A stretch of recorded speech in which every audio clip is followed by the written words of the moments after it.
దేవుని యొక్క వాక్యం యొక్క సంపూర్ణత, ఆయన పూర్తిగా విమోచన యొక్క ఉపాయమై ఉన్నాడు. ఆయన దేవుని యొక్క పరిపూర్ణత అయి ఉన్నాడు. సంఘకాలంలో వారు ఆ విధంగానే చేశారు. ఆ కాలంలో విడిచిపెట్టబడిన మనముని 7 ముద్రలు బయలుపరచబడ్డాడు. ఎందుకనగా మనము ప్రవక్తలు లేకున్నాము. వాక్యమే ప్రవక్త ఎదుగు వచ్చిన కానీ సంస్కర్త ఎదుగు రాదు. దేవుడు మారినవాడు. మలాకి 3లో ఉన్నది, నేను దేవుడును మరియు మార్పేడు వాడను. ఒక కార్యం దేవుడు మొదటిసారి ఏ విధంగా చేయను ఆ విధానమే ఆయన ఎన్నడూ అనుసరించే విధానమే ఉండును. ఏదైనా తోటలో నిర్దోషముడు రక్తము చెల్లించి మానవ రక్షించే దేవుడు నిశ్చయించుకున్నాడు. అప్పటి నుండి ఆయన విధానం మారలేదు. ఆయన దాన్ని మార్చలేడు. మనం విద్య ద్వారా, భవనం ద్వారా, పద్ధతుల ద్వారా, శాఖల ద్వారా, నీతి బోధల ద్వారా ఏదో చేయాలని ప్రయత్నిస్తా ఉన్నాం. కానీ అవన్నీ విఫలమైపోతాయి. ఒకే ఒక చోట దేవుడు మనిషిని సంధించగలరు. అదే నిర్దోషముకు చిందించబడిన రక్తం కింద. రక్తం ద్వారా మాత్రమే ఆయన మొదటి నిర్ణయము. దేవుని మెమ్మగలను గాక. చూడండి, మనం చాలా ప్రయత్నాలు చేస్తామంట దేవుణ్ణి పొందుకోవడానికి.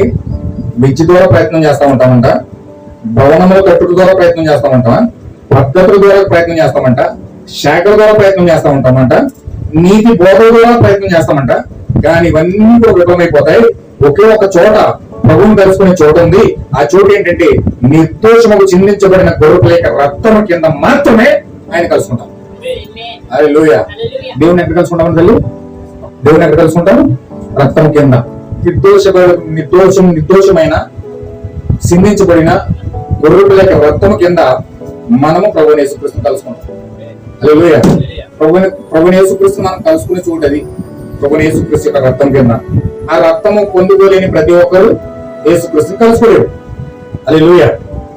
ఒక తీర్మానం చేయడం, మరుసటి సంవత్సరం నేను చక్కగా ఆలోచించడం, మళ్ళీ వచ్చే 7 ఇంకా మంచి ఆలోచన వచ్చిన దేవుడు అలా చేయలేడు. ఆయన అనంతుడు. ఆయన మొదటి తీర్మానమే పరిపూర్ణం. దాన్ని ఏది కదిలించగలదు. నేను ఇంకా ఎక్కువ నేర్చుకుంటాను. ఎందుకనగా నేను అసంపూర్ణుడు.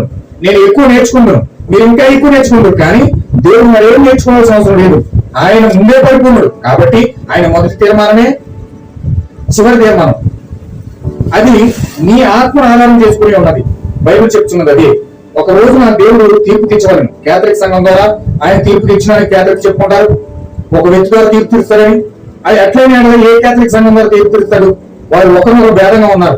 ఆయన ప్రొటెక్షన్ ద్వారా న్యాయం తీర్చగలని ఎడలా ఏ ప్రొటెక్షన్ సంఘం ద్వారా తీర్పు తీర్చిన వారు ఒకరినొకరు భేదంగానే ఉన్నారు.